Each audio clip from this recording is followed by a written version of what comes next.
Well, now we're coming towards the end of May. It is the ideal time to plant out our tender vegetables because the weather is warming up. They'll get established and grow away really quickly. And we're looking at things like sweet corn, courgettes, squashes, French and runner beans, all like the warmer weather. So good time to put them out in the garden.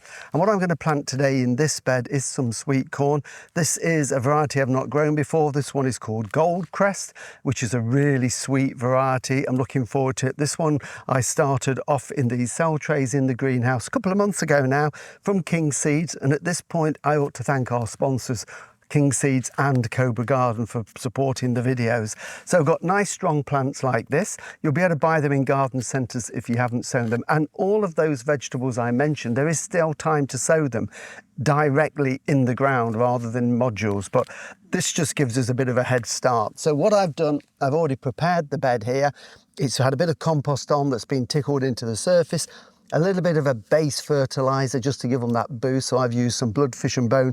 That's been raked in, so we are ready to go.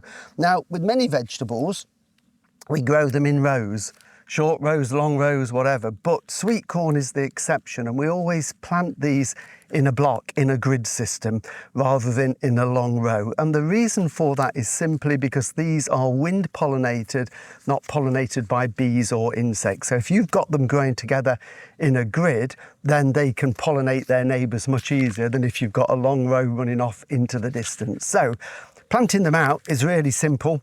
Little tip is whenever you are planting anything out from a container, give it a good drink first. We never want to plant out with a dry root ball. So these have had a good drink this morning, and you can see they've got a really strong root system. So what I'm doing is planting these out. I'm just going to stand them on the ground to start with. Now I sowed 2 seeds per cell on the assumption that 1 or 2 might fail, but I've actually got 100% germination with these. There's no point tearing those apart. I'm going to plant them as a double plant and see how they do. I'm sure they'll be perfectly fine. And we want to be planting these approximately sort of 18 inches apart, about 45 centimetres. It's not exact, but that's roughly what we're doing. So these aren't going to stand up, so I'm going to have to plant a row and then another row. Let's just get your trowel and get that in there. So we want to plant it just a fraction deeper, but not much deeper, and just give that a firm in, and that is absolutely perfect. I'm not putting any lines in. You can do this by eye.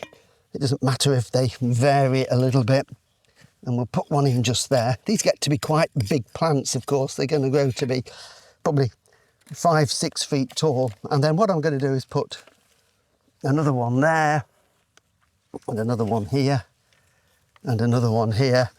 And as you can see, that way we're gradually going to build up this grid system. So I'm going to get 4 rows of 3 with my 12 plants. So all I need to do now is get them in the ground.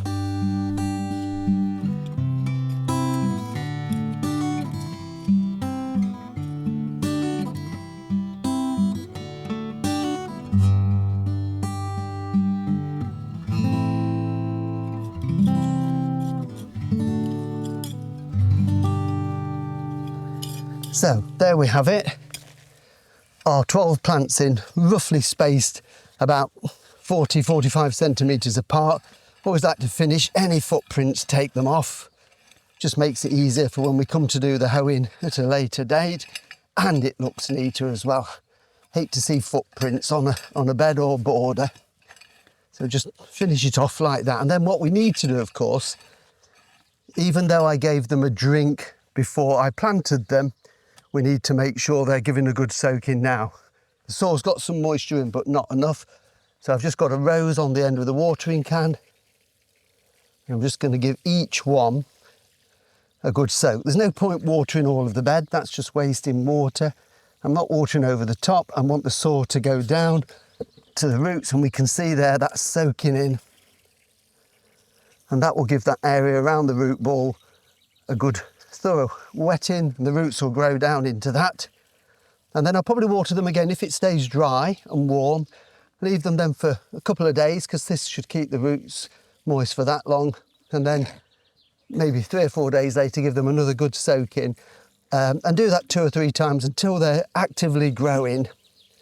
and then they should be on their way. They love sunny weather, they love the warmth, and all we can do now is look forward to some amazing sweet corn later on in the summer.